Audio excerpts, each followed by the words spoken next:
No, it's all good. We've got a nasty storm here, so if I cut out, It is what it is. yep, Let's see. All right, so we should tis be tis the live. season. Hi, live. Hi, live. Hi, live. We'll. Hi, everybody. Hi, everybody. Hi, everybody. That was the doctor from The Simpsons. Yeah. Yeah. Hi, Dr. Nick. One of the Yes. only Simpsons voices I can get like right on. Hi, everybody. Hi, Dr. Nick. Yeah, it's like programmed into the DNA now. I got my degree from the fry. It was in the Cracker Jack box. Oh, there we go. Sombras's Franku. Hi, friend. Audio good? Audio good?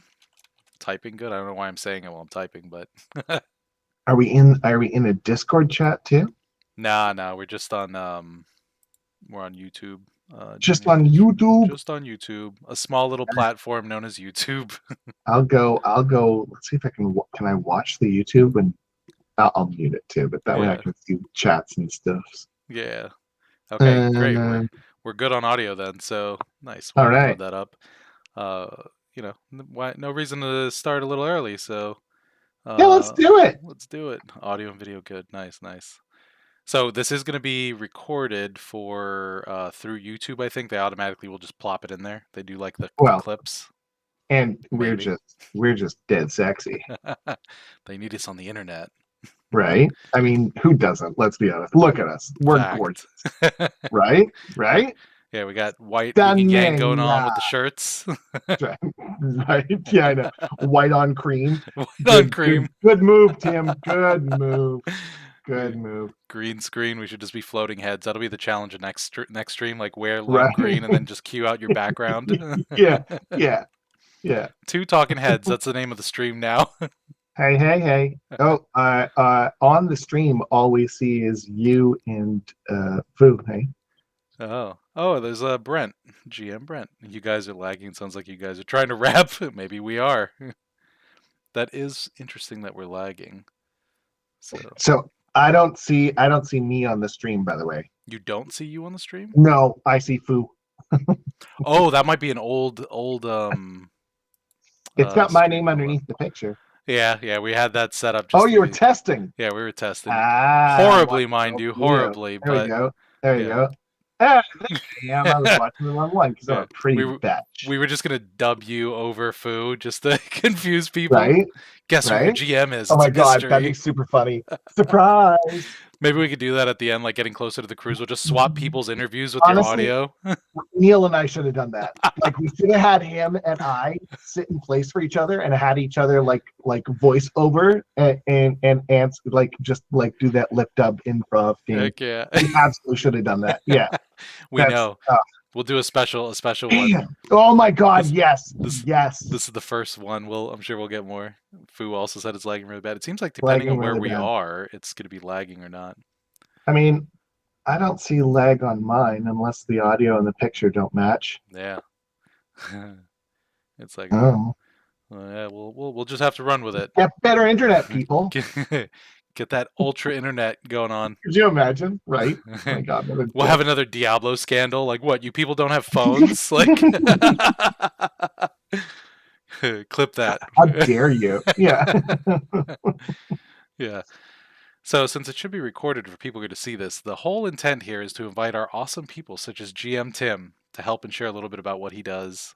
Hi, everybody. Hi, everybody. Good. We practiced that. Yeah. Essentially, we Event.Cruises. We do vacations on cruise ships. One of them being Dungeons and Dragons, tabletop role-playing games, and that means I get to go out into the wide world of the internet, www, and find cool GMs to be like, hey, you want to go on a boat? You want to play some game? You want to run some games? I think you were one of the first ones too that because we've had you since the beginning, and you were one of the first ones I think that Jay Africa recommended. Maybe I don't know how I ended up where I ended up, but The I dark love lore. what I did. Yeah. I think it was just I was on the West Coast and enough people knew me on the West Coast because this was on the West Coast, right? Yeah. Now, I And guess you were looking for people in LA, and I'm like, I'll come to you to do this. I'll make a little trip down. Yeah, Right? now I guess here's the thing that I don't remember in the lore, the D20 2023 lore. Was it you or Neil Powell? Which chicken or egg? Which one of you came first? Uh, I think we both recommended each other. Oh, simultaneous alpha and I omega, do. like I do. I think it was, and then we decided very quickly that it's like, okay, this is a thing that's going to happen, and so, uh, yeah, we had planned on doing like a story almost from the beginning together, and so, it must have been we must have both started at the same time because I don't remember planning anything without him, even at the very beginning. the Yeah. GMTim pal. It has no beginning nor no end. It's just Right, infinite loop right. of. Yeah, the Tim and Neil, like, yeah, I don't know. We need a good name I for see it. it. The tinfoil hat. We got the teal. The ocean is blue. It makes sense. Tim Teal. Team Right? Teal. Team Teal. Tim Teal. We like that's the Yeah, persona. we've had so much fun. We have a blast coming up with stories, and it truly is like we were having the conversation just 2 week and a half ago. It was full on just like, what the fuck are we gonna do to outdo ourselves? Like we're running out of grand stupidity to throw at the players that a DM would ever do, right? Like a lot of it is based on what can we do in the cruise that you could never do in your home game, right? And so that's why we like mixing stories and mixing tables, and we really enjoy kind of like making things messy that way. And so that's where that came from. But this year, we're like, okay, well, I got some. Oh I don't man. know. I don't know what everyone's going to think about it, but we got some ideas. It's a time to experiment. They're a captive audience. Yeah. Unless they're strong swimmers, they can't get Well, away. they So can't exactly. Yeah, and I mean, D&D in the ocean. No. no, get a floaty on. Like, Yeah. I think the cruise people get a little too angry at that. are they trapped on the boat with us, or are we trapped on the boat with them? If we Well, mess up, let's be honest. Let's be honest. We definitely give off that vibe to some of the guests. we Like, trap them.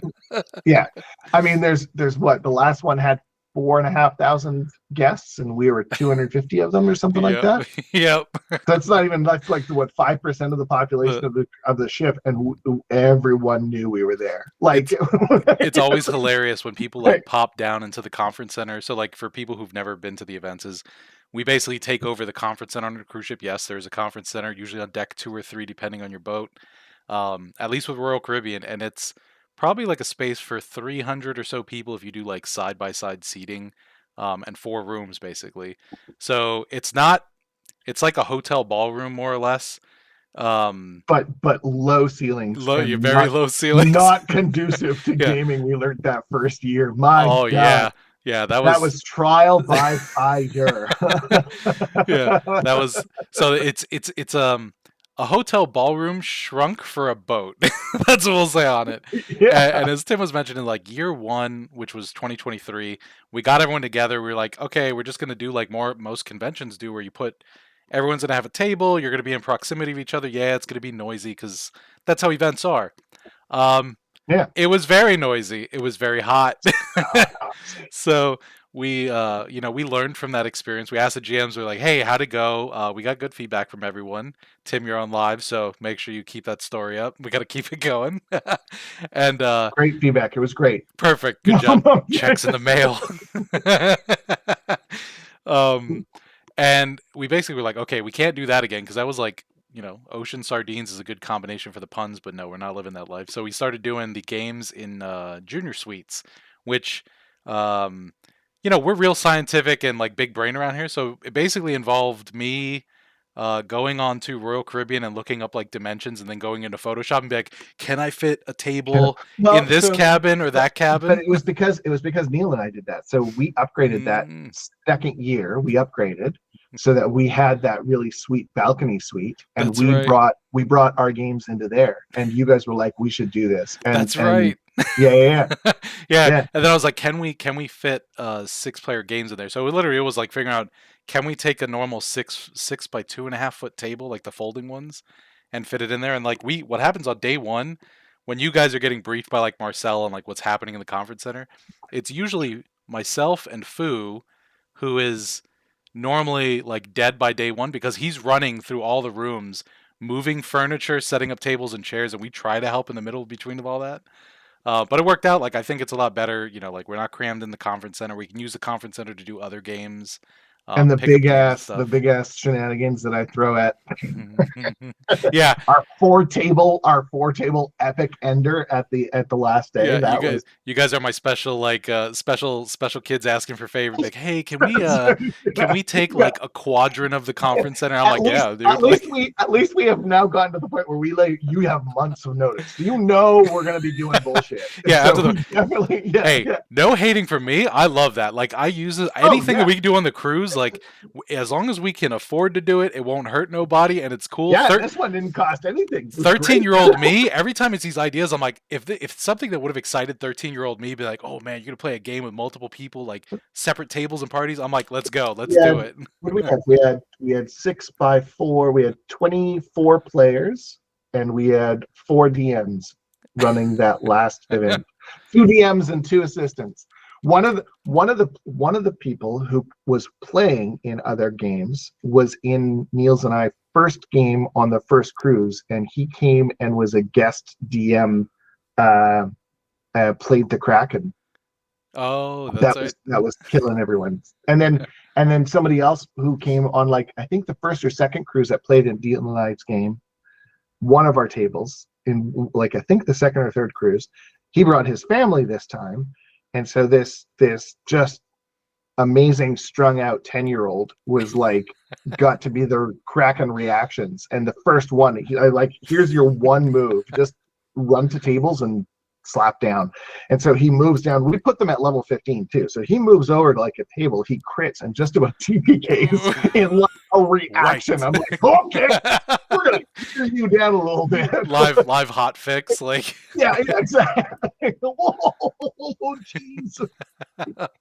Oh boy, we wiped him out in one tentacle swing. Yeah, that was wild. Yeah. Oh, I see. We got Pook in the chat. Thanks for showing up, Pook. We got GM Brent. You're coming up soon. We got stream with you.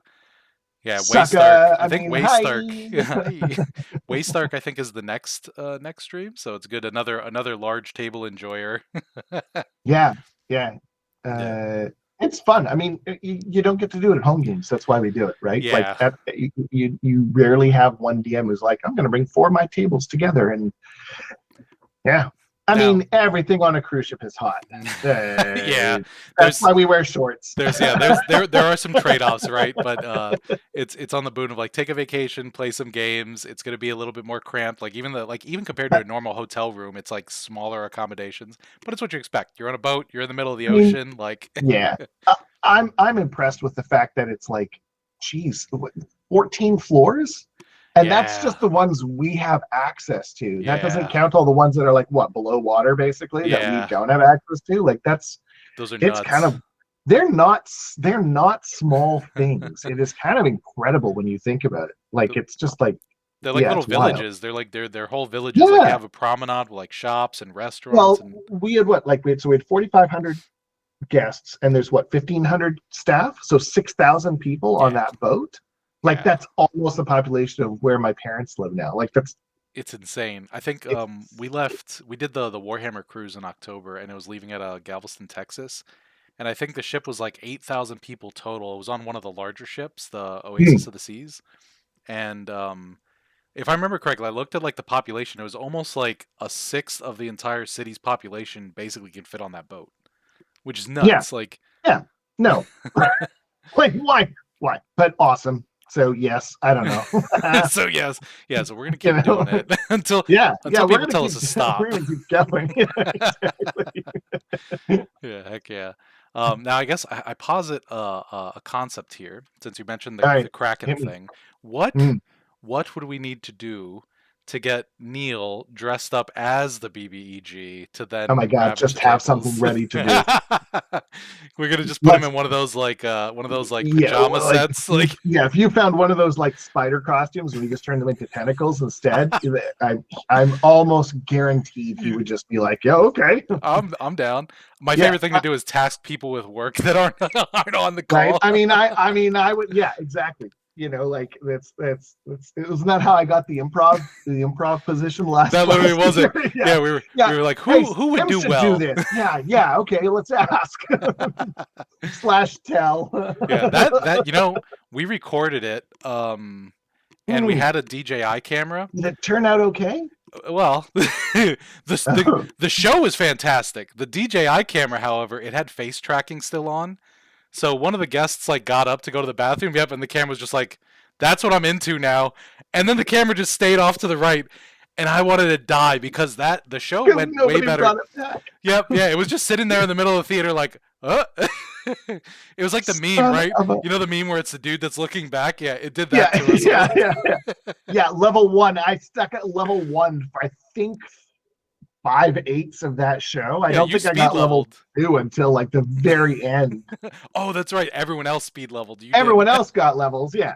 I think like Jay started at like level 8 or 9. He was like a warlock and he hit pretty high level. I think it's because you were the first one to step up and be like, "I'm GMTim and I'm this class." And when we said like his level is, and everyone's like, "What are we supposed to do?" "Oh, you're level 1." And then I was like, Yeah, "Oh, okay, all right, we're talking son about of a that." bitch. Sometimes it's bad to go first. It was super fun. It was super fun. Are we doing that again? Yeah, we probably should start setting that up. I have some ideas of like what might be fun is setting up a little bit of like a meta campaign that might give you guys some like props or things that'll affect the show at the end. So basically trying to set up something where it's like the players, it's kind of like we talked in the GM chat. The players do a thing that you guys set as the criteria in your game. You give them a piece of meta currency that comes back to us, and then we let them make decisions on where that goes. I have some details I will share in the GM chat to float it by y'all Ooh, that we can't ooh. make public yet. But it would be fun to do something where it's There's like details, people. there's details, but essentially we're trying to make like a game layered on top of the D&D sessions to let people interact more across tables, to meet other Yeah, people and be like, hey, talk about like what's happening, like there's a puzzle here, how do you guys figure it out, and then like kind ultimately of maybe like it'll what Neil and I do with our groups already. exactly, yeah, we just want Yeah, to scale it up. great. So like the Warhammer cruise that we did, we literally had like a giant map of a city with 3D printed hexes, and people were choosing to vote on like, oh, I want to attack this hex and do this thing. And it worked out really good for breaking the ice. And that's one of the things that we get in the feedback is like, I really like D20. A lot of my time is spent in the game with my players and my peers in the party, but I want to have more things to meet other people. So we're like, okay, let's try Mhm. to dream something up. Oh, come on, share with us, Pukabel. No, no share. It No may, cakes. yeah, no leaks, no leaks. It may involve a puzzle of some sort. That's as far as we're gonna go with it right now. You may get MacGuffins to unlock the puzzle and then make May. decisions together. It's totally gonna do it. It's gonna It's happen. absolutely gonna happen. And Neil's gonna be dressed up in something absurd. I love that we're voluntolding him without him here. Absolutely we happening. already we already established you guys are like Love one you. the I the mean, Ouroboros, the teal, right. Team Teal. Team Teal. Yeah. Yeah. You know what's crazy? We haven't even touched the questions. I have like What a whole bunch of questions? things. We just I'm jumped in kidding. and we're going at it. Let's Yeah. do it. So like part of this is to like basically share a little bit about you and why you're awesome, which you are, Ha! and let other people kind of understand like how you got into this, some of the things that you really enjoyed, some pro tips if other people want to become a GM. And if this goes well and people enjoy this, we might do other kind of streams with folk cuz I'm so happy that we get to work with like insane people that do really cool things, like professional It's GMing kind of on cruise ships or castles or like it's kind of wild, really. Like it's wild.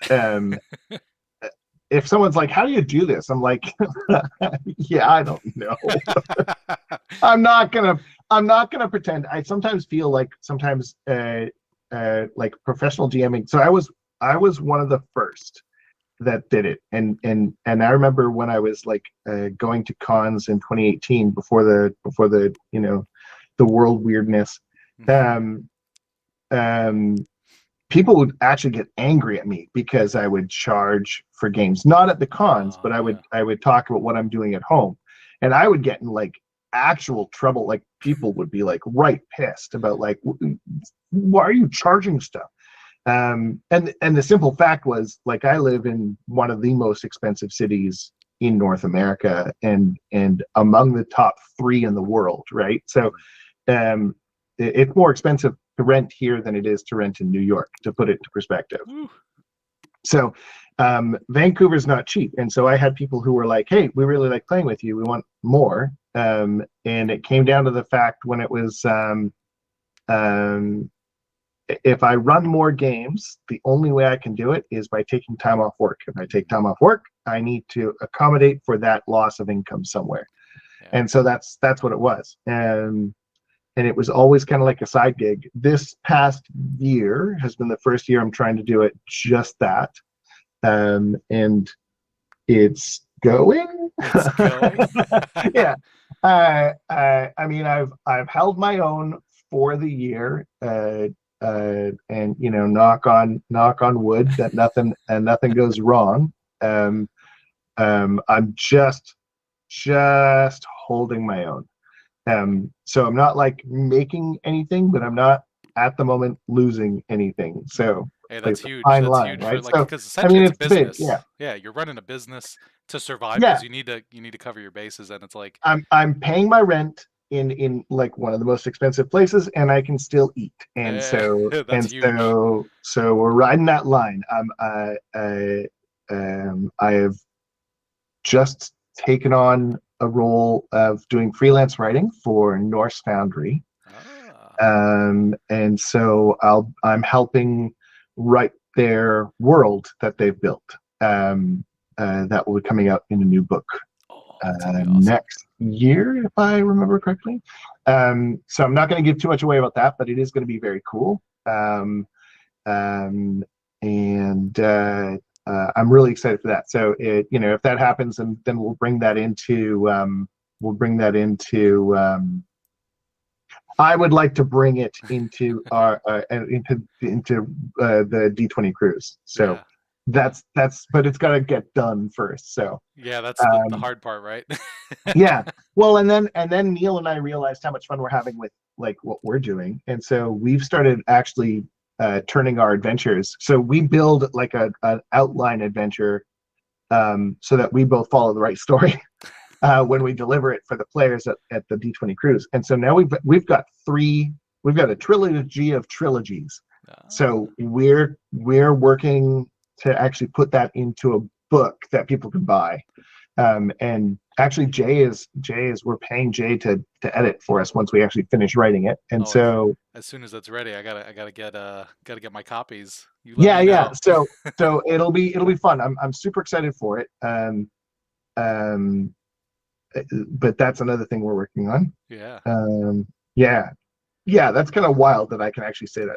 It's I don't know what it'll do, but I'm happy with the adventures that we have, and they're super fun. Then I run games at online, and I had some in-person games, but life happens and everyone moves, and so now I've got 2 games out of the States, with a group on the East Coast. 2 different groups, sorry. And then I've got a group of people who used to be kids, and now they're all like young adults in university and spread across Canada. And so they're all doing an online game. And then I've got another group that's like spread across the continental US. And then I do stuff like this. So the D20 cruise is like, I mean, you guys have like basically April priority for me in my calendars every year. And it's like kind of grayed out so that I can maneuver wherever I need to. And then I get to do D20, or I rolled, too many words. I get to do D&D in a castle next year.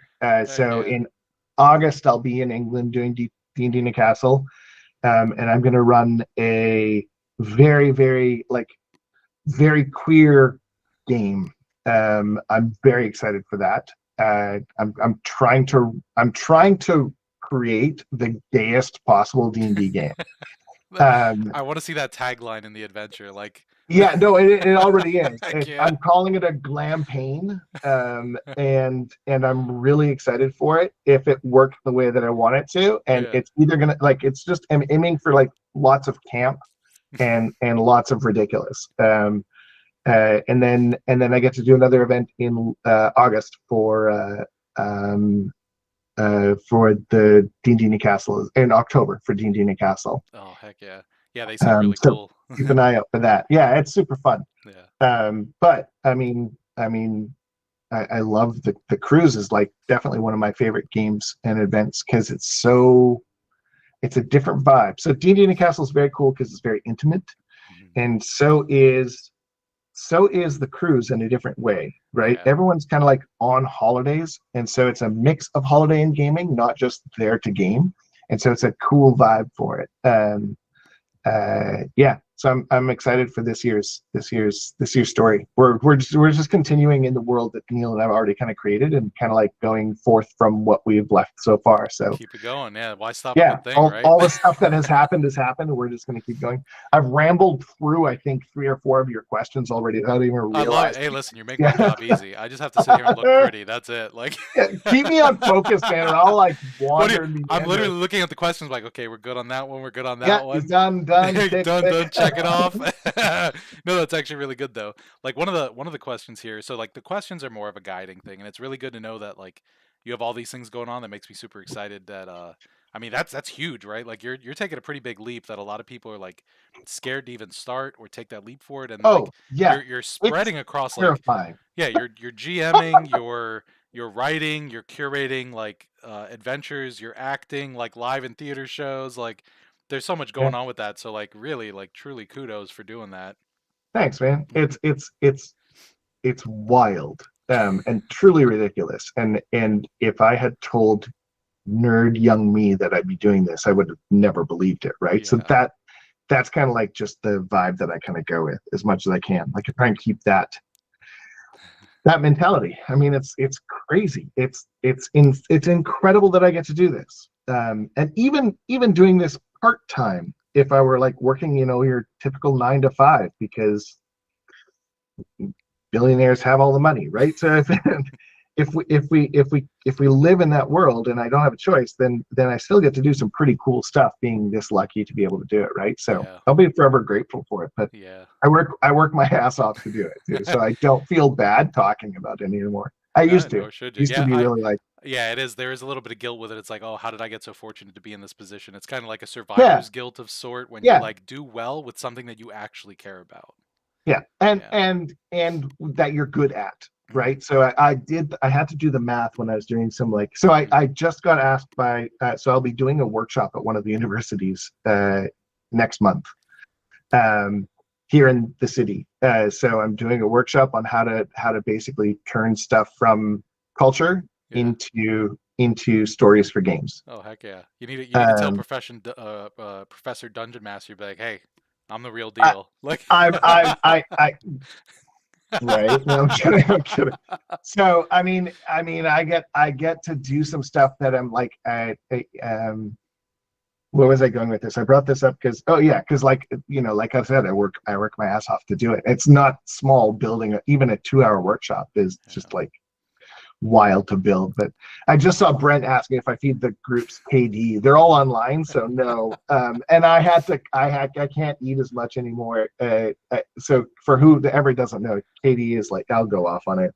It's craft dinner. I think you guys call it like macaroni and cheese dinner, craft Oh dinner. yeah, craft. Yeah, yeah. But it's different here. So because of the way dairy laws work in Canada, they have to use Canadian cheese.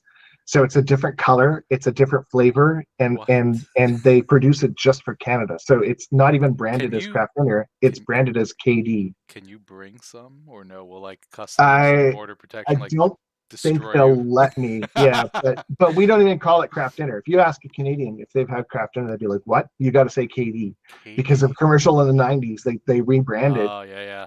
That's like Yeah, Band-Aids, like it's a brand yeah, name yeah, rather yeah, than the yeah, item. Yeah. yeah. But it's the same stuff. It's just with Canadian. And then if you get any of the other flavors, it's the American imports, but Yeah. no one does. They don't sell as much. It's wild. Yeah. I gotta try that out. I'm sure I'll be able to find some online. Just I'll I'll be see like, if I can you send me your finest KD brand and I well, shall so procure that some? has actually happened.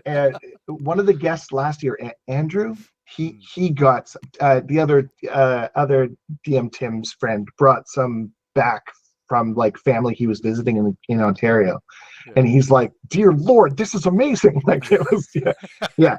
He laughed at me when I Transformative. was like, I got so excited that he was interested in eating it. I got like way too excited, but then he got it, and he's like, I can't understand how we don't have this here. Like it's like I know. Like, Especially because it's like because y'all are I'm hoarding it. gonna That's what's go off. We happening. gotta go You off got- this. I'm just gonna keep talking about KD. Like it's so diverse. You can do anything with it. Like That's it. chicken and peas. Event Like come cruises. We're on. gonna do a KD cruise now. My God. Well, if we left Vancouver, we could. Hey, maybe we'll West chart Coast it. North. Little Just cheesy, saying. the cheesiest cruise on the seas. Yeah. There we go. Ah, yes, the usual suspects. Yeah. What's up, KD Toyota? sponsor us, baby. Come on, crap. Get that sweet, sweet cheddar. Yeah, Yeah. literally. Wah, wah. That's what I'm here for. Puns and to ask questions. Amazing. So let's see. We do have one here. I added these questions mostly because I'm like personally curious in them Yeah, about please. them. So it's like, And chat, like ask us questions. go Like for ask it.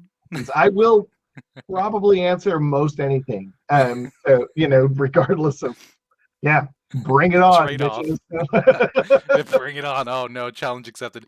Leanne said send it to Frank for a pre-cruise crew dinner. Oh yeah, our Yeah. tradition is usually cooking. Frank usually will make something before we get on the boat. Usually from a I'll video see if game cookbook. I'll see if I can mail you something. I'll see if I can. I'll see if it might get hit with like tariffs and shit, but we'll see. I'll try. It's gonna be like $60 per gram, like something crazy. Truly though, like it's why I had to stop doing certain like I can't kickstart right now because it's so Oh much more yeah, money. It's wild. yeah. It really sucks, That's but gotta be brutal. Like if you're in the middle, like you just finished successfully kickstarting and now you have to ship stuff. It's like, right. well, there goes all the monies. Yep. It's oh well. It is what it is. Yeah. That's why you have friends in the States and you just drive across, baby. Oh. Smuggling D&D books. Please don't follow me. Yeah, So exactly. I guess do you remember your first paid game and what were your nerves like leading up to that? Like what was that? Put yourself in your shoes from back then. Like you got your Oh, first customers that they like the ones that don't know you, that they're like straight strangers and you were like, "Hey, I'm a professional GM." They paid you and you're like, "Oh shit, someone gave me money for this." yeah. So I was nervous as crap. And that group we played. So I started playing with them, and the core 4 players in that group. Yeah, 4 players in that group of 6 stayed from that first year in September 2017. They were the ones who were like, "Hey, we want to play." And they played at a game at uh, $14.99 a box. That it's $2 a box. Do not Oh. do not do that. Anyway, so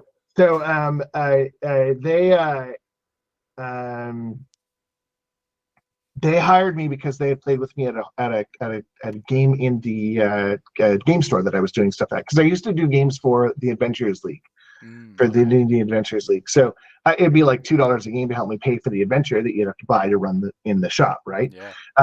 And so they were the ones who actually were like, "Hey, I mean, you're good enough. We would pay you, so you should do that." I'm like, "Okay, You just were like, cool, "Hey, I'm gonna go for it." Like, yeah."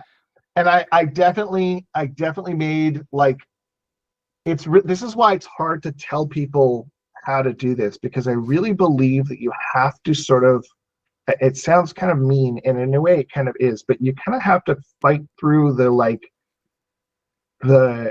fragility of it, finding out how much you feel is fair to charge, finding out how much you feel is worth your time, and then being honest with yourself about what you can produce in the time you have before the next game, right? yeah. So I made it really clear right off the bat that I don't map in mini. Like I map in mini with you guys, Yeah. Theater of the but mind. only because you've got it, right? Like because I like even if I use them at home, I travel from Vancouver. I can't afford to bring them with me to, the east coast of the States, right? Yeah. So traveling with minis has never been really an option for me. So I got really used to like theater of the mind. So I make it really clear that that's what I run. If people are like, I really want minis, then the response becomes, I have the sheer basics. Like, Yeah. I don't even have them next to me at the moment. I've got like, I got like 5 lizard folk standees from an event that I did at some point in time. That's my minis. That's all I've got, That's it. right? Like, yeah, that's it. Well, we don't see the minis, so allegedly GMTim uses minis. You heard it here first. Allegedly, yeah. Allegedly. There is a part of me that wants, I think I might, this is a next year, if I can keep this going long enough, then next year's project is going to be to buy a bunch of Lego people parts Okay. so that you can build your own mini when I come, because those are easy to travel with. Oh yeah. The Right? travesty of Lego not taking this IP with Wizards is insane. Like, you talk about a money printing machine right there. Woof. Well, I think there's more to it than that, but that's I'm not gonna Insider comment on that. secrets. Oh. Well, it's not insider secret. So there's a sort of like how do you say this without sound like a dick and also not giving shit away?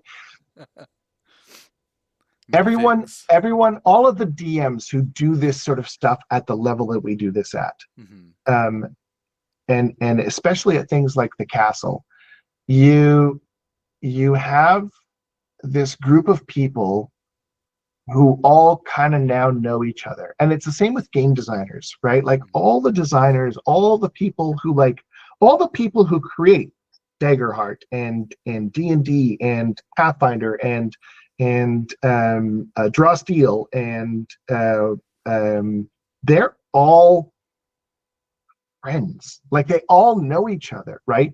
They're not enemies, and they don't edition wars the way that players and fans do. And so that's the environment that I was brought into this world in, and that's the environment that I insist on maintaining for my own behavior towards other things. So when people say things like because we all know each other, because we all talk, you just hear shit on the periphery that you may or may not should have heard. It's called friendier. So you just like, yeah, so there's certain things that just like, I mean, you hear things, and so you just don't repeat them because then you're a gossip bitch, right? And I'm pretty, but I'm not a gossip bitch. I'll listen to your shit, but I won't share mine. You're not going to shut your ears, but if you say it, open secret. Yeah, exactly. Well, I mean, right? Yeah, so it's I think there's more to it. Like, yes, because I mean, something as big as Lego and something as big as D&D, like they did very well with that castle. Set, right? Yeah.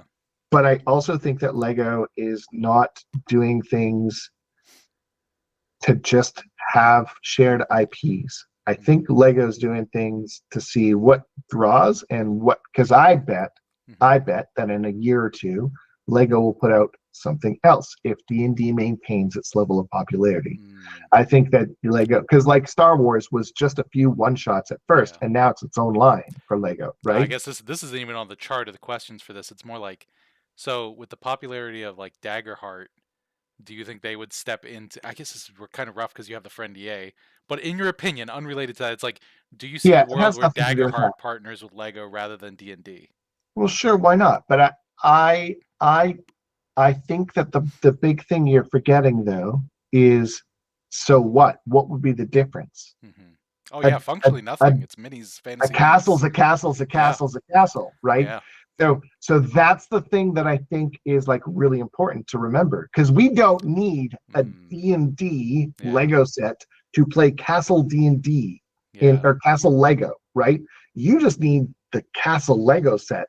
And you can even go back to when we were kids with that wicked ass one remember that one that folded Oh open, yeah, like the I do very remember first that. one? Yeah, Yeah. That thing, they've just re-released it because it's just so basic. All it is a square castle that opens up, and Oh that's it. man. Like, so I mean, realistically, we don't actually need to have a So they branded don't need the IP, and Lego. they just would do I it. don't think they need it, right? And this Yeah. is all just purely me speculating. None of this is Freddy. Like, I have We'll not put that heard in any the of it. caveats. We'll flash some symbols. Yeah. We're in Tim tinfoil doesn't hat. friggin' know. Yeah, tinfoil hat session. That's what we'll Yeah, call it. exactly. Yeah. Yeah, tinfoil Grab your hat. That's right. tinfoil hat. Yeah. No, that checks out. That makes sense. I mean, why Yeah. share the pie when you could eat the whole pie? Well, a little bit, but I also think Lego's doing the like. I feel sometimes like Lego is doing corporation well. Like they do the Lego buyback now, where if you have a ton of Lego that you don't use or can't play with, they'll buy it back from you, and then you can either get money or use that credit to purchase new Lego. That's really cool. I mean, yeah, it'd be great really if a cool. lot of other things would do that, right? Yeah, because it doesn't end up in a landfill like more. Well, that's just it, right? Although I think Lego's one of the few things that I bet a lot of it never does end up in landfill, right? Like but it resale takes value. yeah. It's not like I think that's where like things like edition wars kind of kick in, because it's hard to like spend the money on the resource. Like, I'm looking at my shelf of books, right? Yeah. And if you change that, now the person who spent all that money and all the resources that have gone into building these books suddenly, that's why like I like digital for that reason when I can. Like, I love it. Like, you look behind me, you see a bunch of like books and starter sets and stuff, but I always have guilt of buying something that I know will come out with editions, because I'm like, I could donate it to the library and someone may still use the older edition, but like most people try to stick with the newer thing just because it's like community collective. Yeah, it's a hit and miss. So I mean, like D&D, any role-playing game, I think it's really important to remember that any role-playing game, no matter what the edition, if you buy something, if I have, so I still have books from, where is it? Oh, they're around the corner. I still have books from 4th edition. That's the D&D that I got into. I played D&D 4th edition. I never played before that. I played other role-playing games. I didn't play fantasy role-play until 4th edition, so nice. 2009, 10. Yeah. Wait, so I guess that's probably just to throw you off and make it harder for you to remember this. Is what was your first TTRPG? I can show you. I've got it with me. Yeah, it's right next to me. So this is it. Star Trek, nice. Yeah. So it's a Star Trek. Look at how used this book is. Like, it is. Yeah, it is quite literally falling apart. Yeah. But it's like there's like it's falling apart, right? But I have had this book. Well, let's look at when the copyright is. I'm probably going to just embarrass myself. Yeah, first printing August 1998. Heck yeah. And this was Last Unicorn Games. This was Star Trek: The Next Generation. So this was one of the first ones I remember playing with my friends, and the guy who taught me how to DM ran a game for us. And the character, so I don't know if you guys have ever watched any of my streams, but the character that he played as like the DM sort of guide, he played Captain Shrev and Dorian. And Shrev has been in every single Star Trek adventure that I have run, whether it's for a stream or for a home game, ever since. Like, it's a constant, and I even use the lore from that as like continued lore for the games, right? TTRPG totem. yeah, and it's Last Unicorn Games, which doesn't exist anymore, and then Decipher bought it when then Decipher was bought by Wizards of the Coast, right? Like, that's how far back we're going, right? And the Wizards of the Coast was like, oh, we didn't actually want that. Right. And now Modiphius is running Star Trek Adventures, and it's genius. Like, it's probably one of my favorite games. Yeah, it's cool to see that it came full circle for that, right? Like, that it still is able to like perform for you over there. But I guess it's a cool thing about TTRPGs. Like, even though a new version comes out, you don't have to leave it. Like, you can keep playing. Well, and that's just it. So that book has stuff in there that dove into like the lore of the time, right? So it's pre-Discovery, pre-Voyager even, Oh wow. like 1998, right? Like Yeah. Voyager hadn't started yet. So Oh man. That's right. wild, right? Isn't Yeah. that wild? Or it Yeah. was maybe 3 seasons in, like it was very Still new new. still. But I don't think it had come out yet.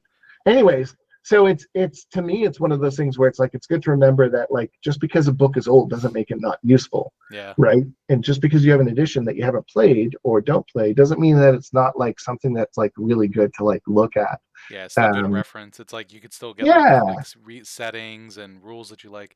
I guess like for right. me, a lot of it comes from like collecting like Warhammer stuff, which is egregious at this. Because like there's like if you want to play like with other people, you have to Yeah, use like my updated book versus your updated book, and they're just like yeah, every year you're gonna get a new book. Um, yeah. Toyota said the only interesting thing I've learned about Lego is that they can only afford 1 to 2 new molds per set. So if D&D requires many new pieces, it wouldn't work. Interesting. Well, that's Huh. one of the reasons why it's taking so long for the Star Trek set to come out too, Uh, right? Like, so that Man, new, it's that expensive? That's nuts. it's well, it's I think it's $400,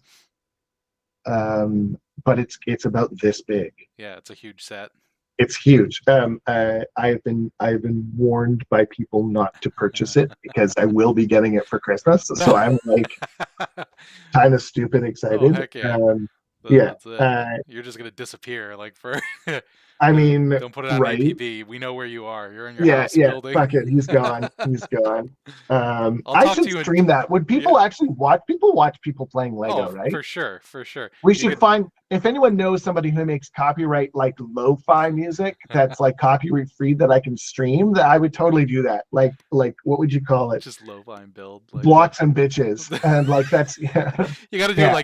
like over the top too, like flame graphics and stuff, like super high Oh energy. But it's yeah, like you're and just then sitting there all it putting is, pieces together. it's just my hands putting the in lo-fi playing along Yeah, the side. yeah, Yeah, yeah. okay, absolutely, we'll do Blocks and that. bitches. Yeah, blocks and bitches. Um, Gotta love that alliteration. This is another one that I love too, this game. So I don't know if you guys have played this Icons. Oh before. no, I haven't played Icons, that one, but yeah. I've heard about it. So you know what? This is a small one. I'll Hmm. bring this with me. Um, and maybe I'll do like a one shot or two on a special day. Like we'll see. Because we Superheroes. got we got a little more time, right? So Yeah, no, we got time. We got no we're no gonna no, I mean be on the ship. We got yeah. like it's like 6 days this time, Well, not it's a five 5 day, or but we're five. overnight in Bermuda, so we're gonna go to Kingsport, I think, early on day 3. Then we stay overnight, and then we leave the next evening from Bermuda back to the port. Okay. All out of like New Jersey, New York area, Port Liberty or Bayonne, New Jersey. That'd be cool. I'm Yeah, excited for that I've part. never done an I've never, overnight cruise, but I also live in the conference center, so technically I still won't do an overnight island cruise. right? I've never been to New York, so I'm actually kind of excited Oh for that. heck yeah, nice. Yeah, explore that. Um, be able to do like a day in New York before going over to, yeah, it'll be fun. Yeah. Chaos Puzzle First 2 makes 3 Lego sets instead. So what he's Jesus. referencing on our gaming cosplay cruise, Fu and I were just trolling for like ideas that would be fun for the guests, and I was like, oh, we could put some puzzles out so when people are like hungover or sunburned, they could just like chill, do some puzzling. And then the sadistic side of my brain was like, but what if we take 3 puzzles and just throw them all But together? wait, Yeah, yeah, but wait, let's make yeah. this worse for them. And then we joked, we're like, no one's gonna do like no one's gonna do this. No way. It's just 3 puzzles. Like we took the boxes, we left a big pile. We didn't even put instructions. We just said, here's a table with a Oh bunch of yeah, puzzle no, pieces. no. It People it love got done. puzzles. It So got I done. I I will admit I am one of those strange humans who does not enjoy puzzles. Um, that's and in fact, I don't think I have ever built a puzzle into my own games without it being like part of some reason to be there. To do If the like puzzle. it, yeah, yeah, yeah. Like I very rarely will give people at the table the puzzle to build because something about it for like if I had that to me, I would just look at you like you had just grown like a fourth now head. now Not just a wait. second one, but like a fourth. Yeah. Is so 2D puzzle bad, 3D Lego puzzle good? Is Lego I mean, puzzle?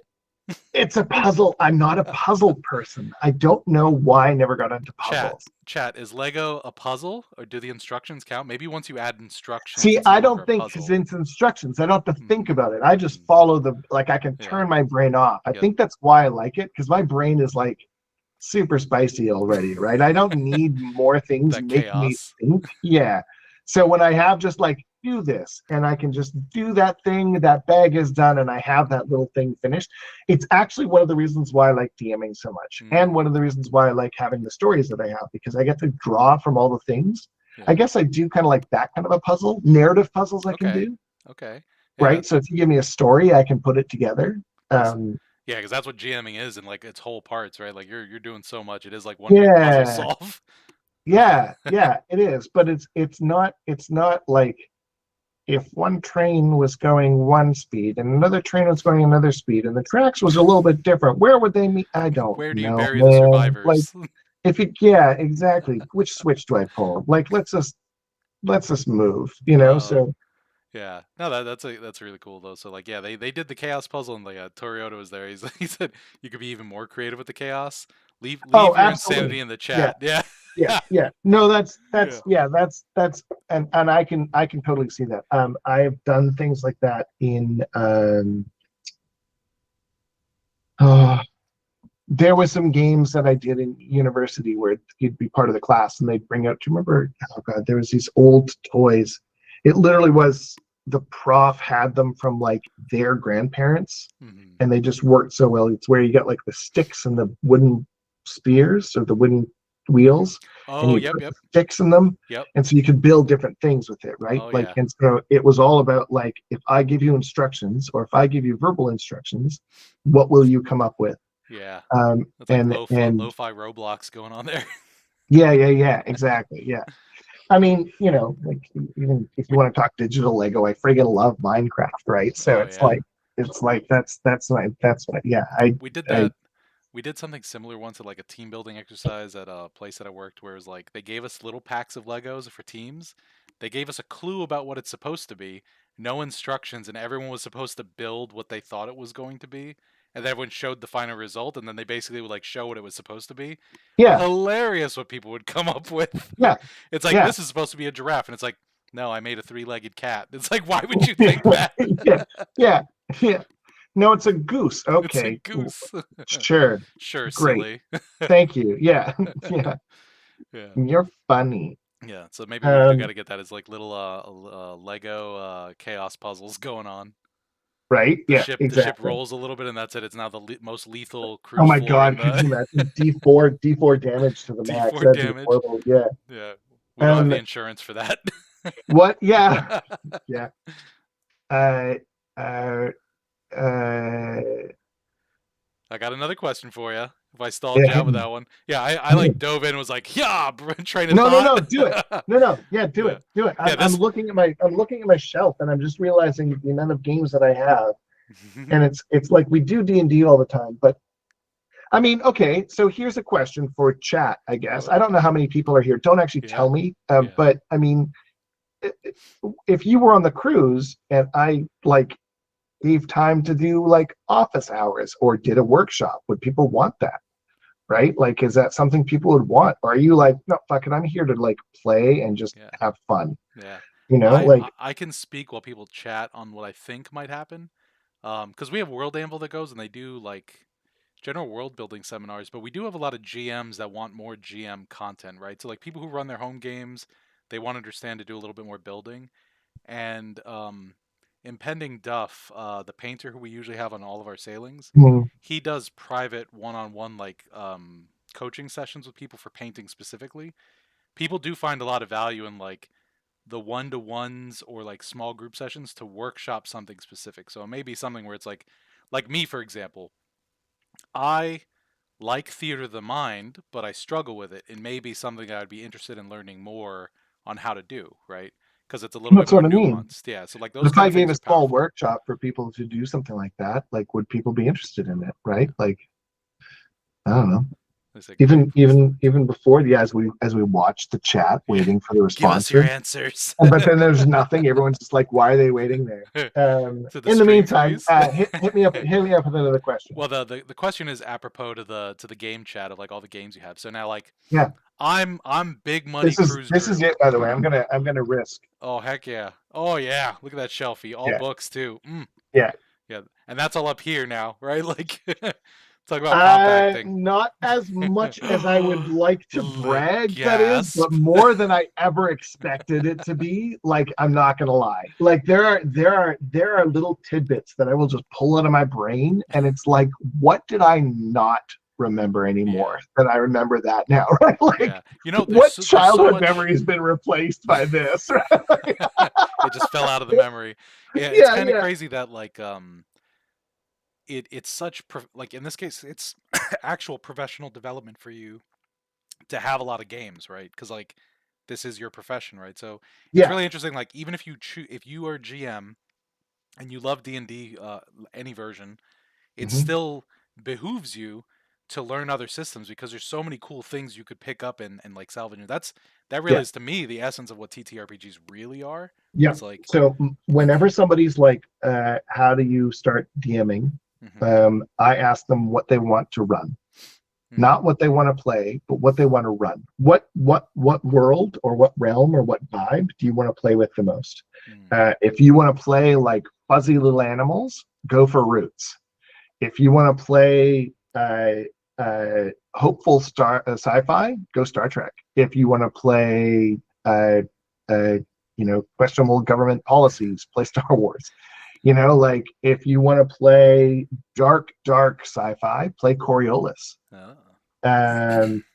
Coyote and Crow is a really good Indigenous First Nations role-playing game in a non-colonized world, right? Like there's Transformers, for crying out loud. There's superhero games. So it's find the one that you love and then play it. And even if it's just you and a couple friends, it does not matter because you're not doing it to necessarily be pro right away. Yeah. If you walked up to me and said, I've never run a game before and I want to go pro, great, start playing. Because you're not going to know if you can even do it. So I definitely still struggle myself with keeping up with my own stories sometimes because I have so many running at once. So I have gotten much better at making sure that I am prepped and much better at having my storyline figured out, at least somewhat, so that I can kind of go between the different groups and not bring stuff in, but it still happens, right? So, and I have gotten to the point where I just will look at players and be like, yeah, this is something I do because you have one story to worry about. I have 5, right? Plus what I'm writing, plus what I'm prepping for you, plus what I'm prepping for the D&D Castle, right? And none of that is new, right? So like, Neil and I have already started working on April's game for you guys, right? So it's still 6 months out. But if we don't do it now, it's just going to be a nightmare when we get there, right? Then you get to be the improv GM. I mean, that has happened too. That first year, the first year. So this is exactly what showed Neil and I that what we were doing was something, because that first year that we ran, first we realized right friggin' quick that room was not going to work, right? So we had to come up with something else, and so we started moving people around, and 2 of our tables, each one had one table with only half people made the boat, remember? So we both had 3 people tables, and we're like, this is not a great group, so let's mash them together. And then we co-GM'd that game, and it was amazing, right? Like, it was so much fun.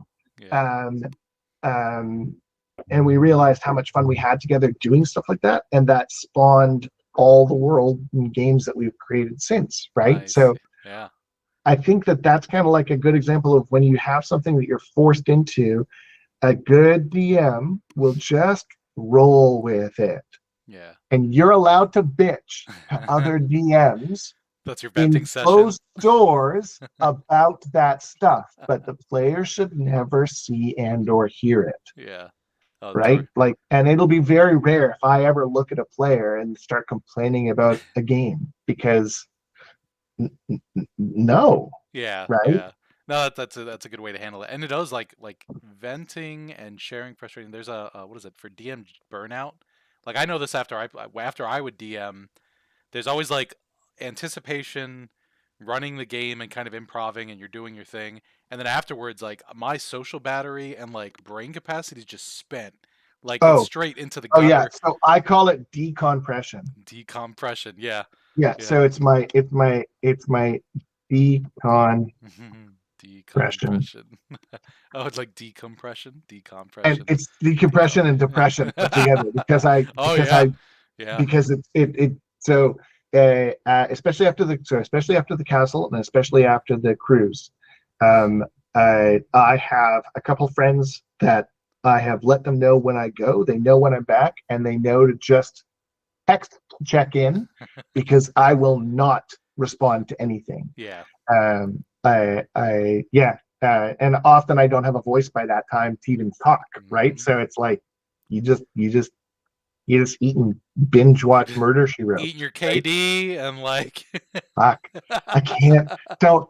I'm gonna tell you. I'm sharing now. You're welcome. I realized this past year that I have. My body has decided that cheese is not something it wants to No, digest anymore. So cursed. one of my favorite foods I can no longer eat, and it is struggling. Oh, Yeah, so I have literally, I map out days when I'm like, okay, when can I eat this, when I can put up with them, like acceptable risk. Yeah. kind of more like, I know I don't have to go anywhere. That's part of growing up, right? Like Yeah, yeah, risk yeah, reward, you got to do the trade-offs. yeah, Yeah. exactly. Yeah, yeah. That's what it is. Oh, and Toyota was to prepare for the multi GM games for D20, right? GMTim. Oh, yeah. Well, Yeah. just to prepare for games in general, like, so it's like, so because I charge for games, and because, like, I mean, Drew, you're paying me to be at that cruise, right? Like, so you as players and you as a business, two different things. You as a business expect me to be, quote unquote, the talent, right? Like, I'm the entertainment that you have hired for the people coming to your cruise. Hmm. As far as a player is concerned, they have paid to be there and better get a game that is not something that, their every week DM or every month DM or every 2 weeks DM Yeah. could do for them at home, right? Yeah.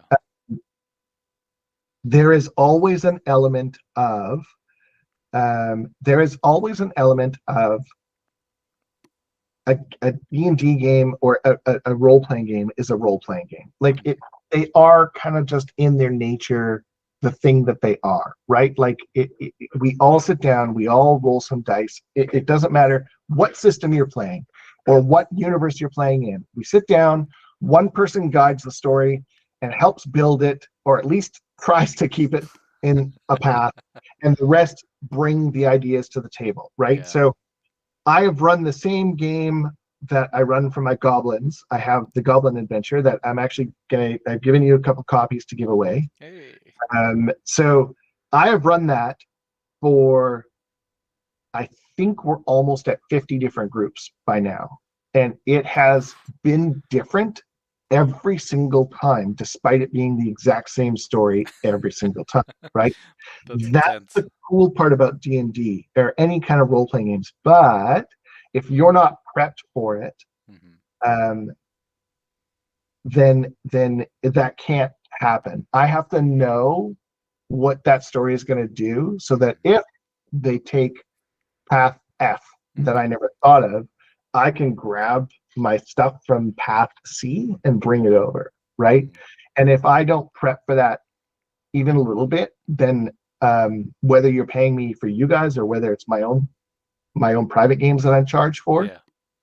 they're gonna suck, and then you're not getting your money's worth. And then, like, everyone has a bad game. I've had bad games. I've Yeah. had It's days when, inevitable. and even in my profession, like there have been days when it's like we played an hour and a half and everyone's like kind of just off and you can't get the table going, and it's just kind of like, you know what, let's defer this. Let's just bump this charge to the next date and let's try again, because it Yeah. happened. And I yeah, I think that as far as prep though, like I'm really hard on myself. So he's like, 6 months for what? I'm like, well, I need to know. Yeah. It's more for I you already in general, right? To just Yeah, understand yeah. like your setting, your rules that you got to Well, do, and the set because of pieces. the amount of stuff that I do already, if I Mhm. don't start now, then it's too much all at once, Yeah. right? Like I am helping build a world right now. I am helping build a workshop. I am building a workshop for Yeah. university level teaching, right? I got to build a 2.5 hour, 2 hour workshop. I'm building your game. I'm building two different games for the castle. I'm building, right? Like I'm not. This isn't just. And Isn't then the I'm building one. 4 other singles campaigns, Yeah. not just adventures, right? That are continuously ongoing, right? So these are not just kind of like, yeah, I'll see you next week, Yeah. and then we'll see how it Like goes, normally a right? home game where you can kind of riff just off the Right. one story. Yeah. Well, and especially, and that's actually so. If I guess going way back to the very first question, what would you tell people who are you cannot you cannot toss together a game for an event like this or for an event like Dean Castle. You've got to have a story. You don't have to have everything figured out, but you need to know where they're starting. You need to know where they're going to be in the middle, and you need to know where the end point is. Hmm. And if you don't at least know those things, then the people who have paid money to be at your table are not going to be as satisfied as they would if they sat at somebody who did that. Yeah. I mean that makes sense, Because right? Because like, what if I am a player and I bog you down for like a 3 session shopping adventure? right, and it's like some days those are lots of fun, Yeah. right? Like we've all had a shopping game. Those are wild. They're super fun. Same with the ones where you end up like planning out like the village that you're suddenly living in, and it becomes Farmer the role-playing game where you're like worrying about economics that you would never have worried about in the real world, right? Like, so it's amazing that those things happen in games. But at an event like this, I have 3 sessions with you, Mhm. and in the castle I've got 3 days, right? So basically double the time. Yeah. Um, um, and that's all. Yeah. So I have got to make sure that the story is going, and I've got to make sure that um, uh, I'm confident that they're going to be happy with it. Mm. And I know that's also me being like probably super hard on myself, but Yeah. um, Yeah. To some degree, you got to like, but that's why you end up where what you're doing, right? oh well, that's kind of what I feel of it, right? Like that's like part of the putting the effort and really putting the work in, right? Like I don't muck around with it because I take it so seriously. Um, because I do think that like we all know how rare there are 6 people at the table, Mhm. and the seventh one is running the world, right? Like think about True. that Yeah. just alone, right? Like so when people are asking for like D&D DM stuff, and I like I don't know if I want to, I almost guarantee everyone who says I was thinking about it, but I can't find anyone to play with, then I don't think you necessarily want to do it, Hmm. because it is not hard to find players. It's Oh yeah. hard to find DMs, right? So I mean, like if any of you need a DM, reach out, let me You know know, where to right? go. Like yeah, the GMTim.ca, baby, right? Like That's it. but if you want to do it, I think it's so cliche. You just got to kind of do it. Like it Yeah. really, there are certain parts about it that like if somebody came to me and said, hey, what do I do if this happens or if this happens, then I can help. But to like tell somebody just how to DM it. I mean, I built a blog for it. I have a blog that's kind of like things to do to DM. Hmm. Um, I think it's good. They're not like tips and tricks because I Yeah. feel like that's kind of like lessening it a little bit, but it is a pretty like, so go look at my blog. Hit it Check up. it out. What was it Yeah. again? Say what was Yeah. the site? It's honestly, it's The thegmtim.ca, GMTim. Yeah, that's a nice domain that you got secured there. The right? GMTim. I mean, that means we do have another GMTim on the cruise, but you You've got have a the GMTim. domain. Yeah, you're the Canadian version. So this is, yeah. I put Canadian edition in our Yeah. group chat. So the reason I picked the GMTim, I was going to go GMTim, but then I realized that D&D is not my favorite universe, Okay. Yep. right? And I wasn't sure at the point whether or not that DM was copywritten, Mm, and it kind of is trademarked, yeah. right? Only dungeon masters run D&D.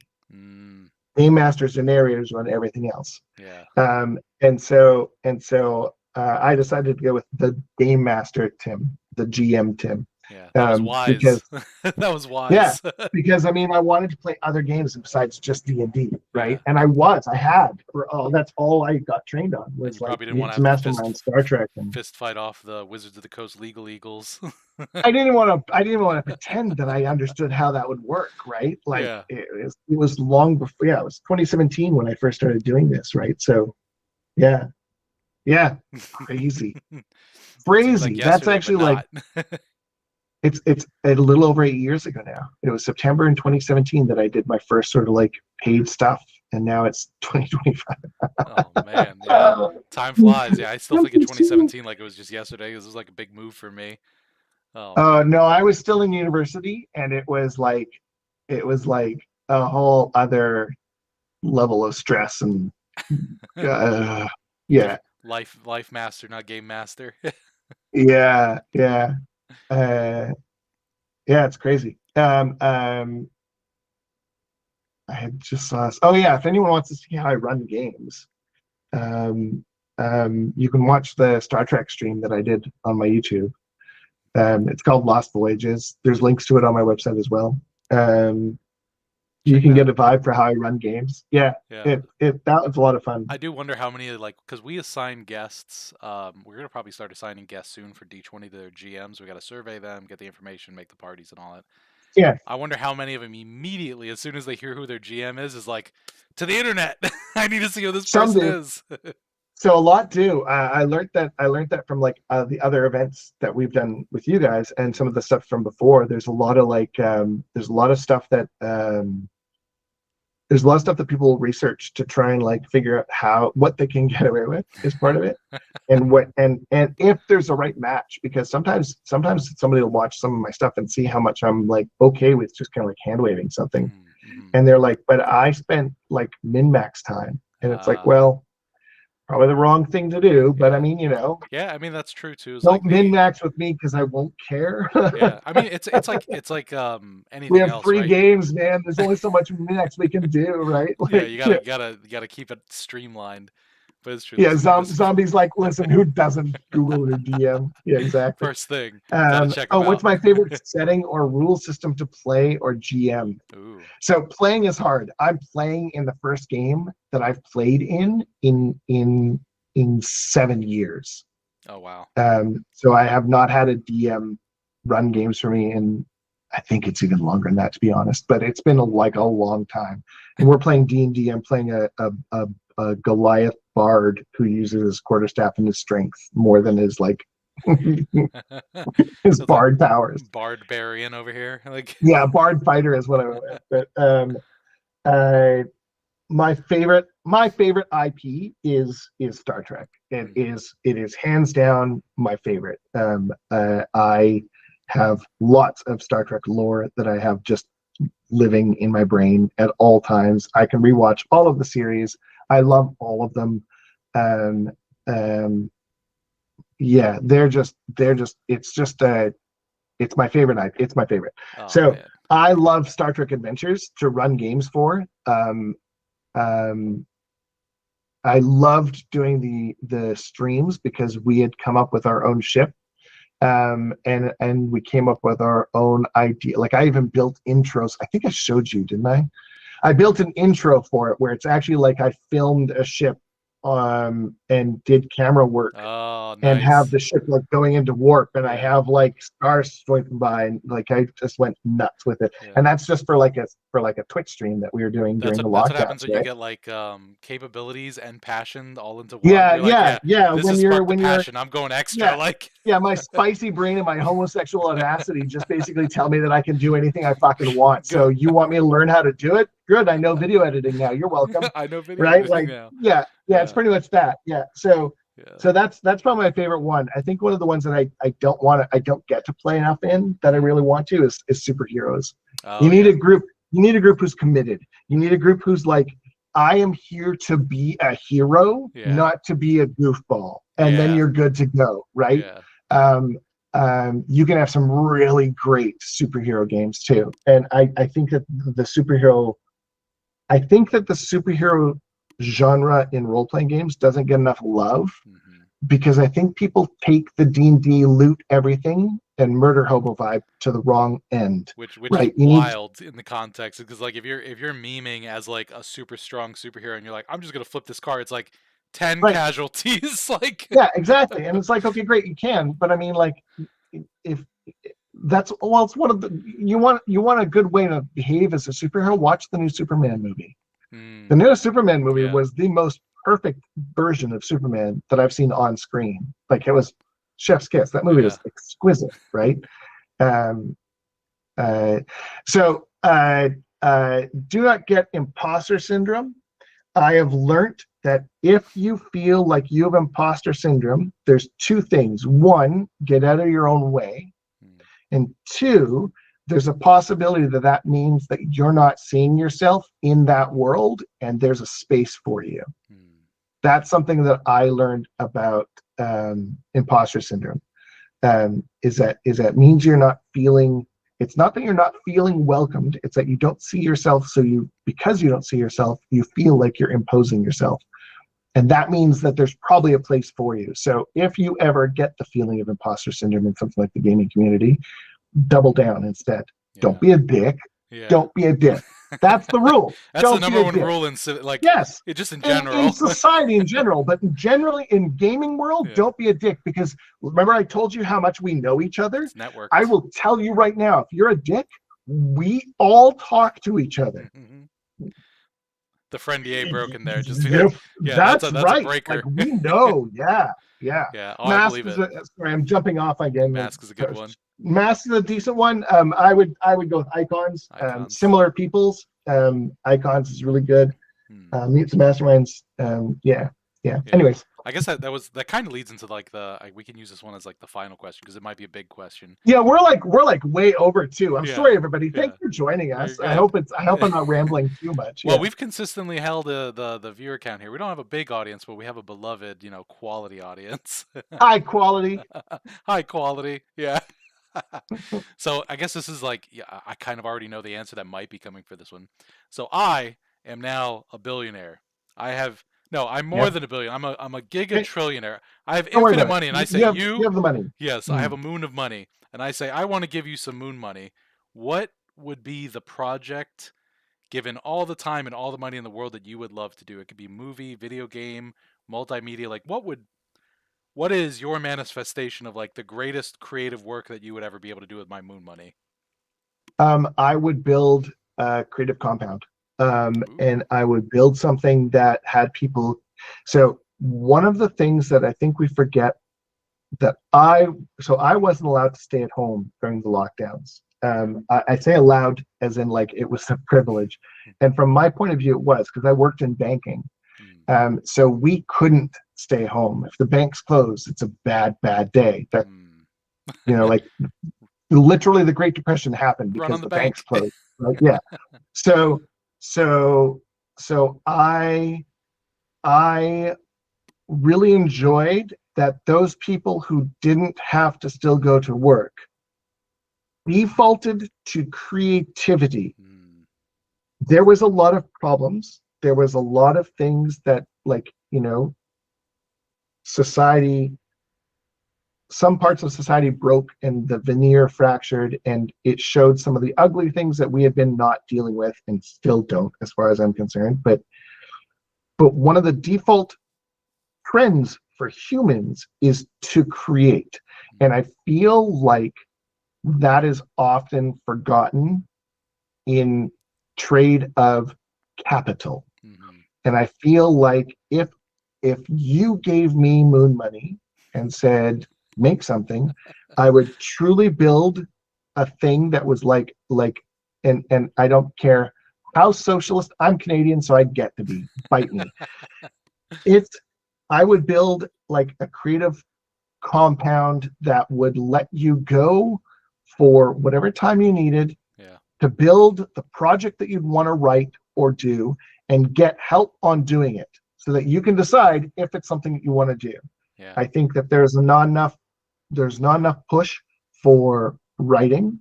There's not enough push for storytelling. There's not enough push for painting. There's not enough push for art that is not fucking AI. Mm-hmm. There is not enough. And we keep Yeah. putting money into things like AI, which is not artificial or intelligent. Let's be perfectly fucking clear. It's stolen reading. That's it. Yeah. And I think that there's a not we don't I would want to sort of like try and do the things that patron of the arts in the Renaissance did. Mm-hmm. Right? They made things so they could brag. Yeah. Let's be perfectly honest. Yeah. They made things, they paid for people to make things so they could brag to their other people who are paying for people to make things. Yeah, it was right? more like social capital Da than Vinci didn't direct make capital. shit for himself. He made things for the rich people in Venice to build and show off. Yeah. Hey, look what my artist made me, right? Yeah. But he had the ability to do these things, and look at the stuff that he made, right? Yeah. I mean, the guy invented tanks. He's just like, you know what? I'm gonna make a tank. He invented flight, but he invented tanks. He invented flying machines, and it was stuff that like didn't get realized until well later. But I mean, think about the things we can create, right? So yeah, just left to actually be creative and all that. I mean, like, I yeah, see that pie to in the some sky. I degree. think that'd be amazing. Could you Yeah. imagine the games and the stories that could Oh, come out? yeah, it's right? essentially like because like businesses do this for like startup incubators, but of course it has the profit motive. So like it's like get in, make something has to like. I would love Right, to but see something that's creative motive, like it just pure businesses are creative. doing yes. So one of the reasons what I this is a firm belief of mine. One of the reasons why the 90s were so good for movies, not only good movies. That is a very, very, we need to make that clear because the 90s were not super great. Yeah. Yeah. But they were better than a lot of other decades, right? Like, so one of the reasons why it was so cool for movies in the 90s was because the amount of money that was going into making movies, not making IPs, not making universes, not making money. They wanted to make money, but they weren't worried about only the box office. They were worried about like, hey, what can we get? Right? So, I mean, there's some great books about like 1999. It is one of the greatest movie years ever. And if you did a look at like, I think something like 1,400 movies were made that year. 298 of them were like rated, which means there's all those other movies that were not rated, that were just indie movies that people just made, right? There's lots of things that go into that. I'm not going to get into it. Go read the book. It's fantastic. But yeah, it's literally called the greatest movie period, greatest year of movies ever, kind of thing. Anyways, so lots of movies got made because they were throwing stuff at the wall to see what was going to hit and land, right? But think about, when was the last time you went to a theater? Oh man, I don't even remember. Right? But in the 90s, you went to the movies all the time. Yeah. And part of it is because, like people use streaming as an excuse, but I mean, really, no, we just want good movies. So if you're constantly remaking things and then complaining that there's no new ideas, you're creating the problem that you're doing, right? And I think that one of the great things about the 90s was that we threw a lot of stuff against the wall and waited to see what hit. I mean, you've got so Phantom Menace came out that year.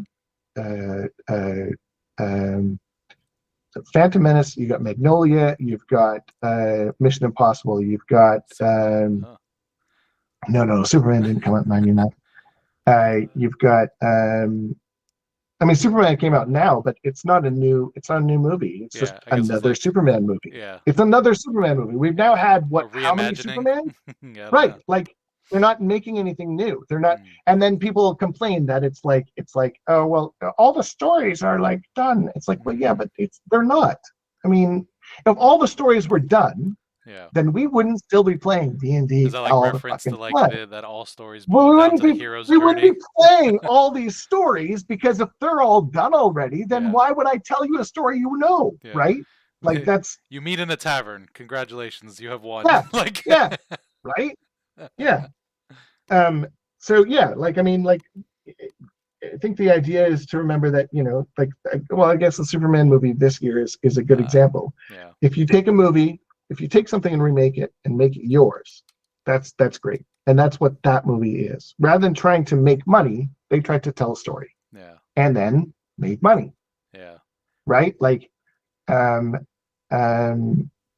would be interesting to see that like is just like pure like going back to this like pure creation for creation's sake, especially with the wealth of like if the internet is used as a mass media for communication, the sources of inspiration that people have now compared to before and where that may lead to for creativity without it needing to be profit. It's like one of the things we talk about often is like the cool thing about the cruise is we basically weaponize our hobbies, right? Like we're like, oh, what's a cool thing that we do? Let's do that.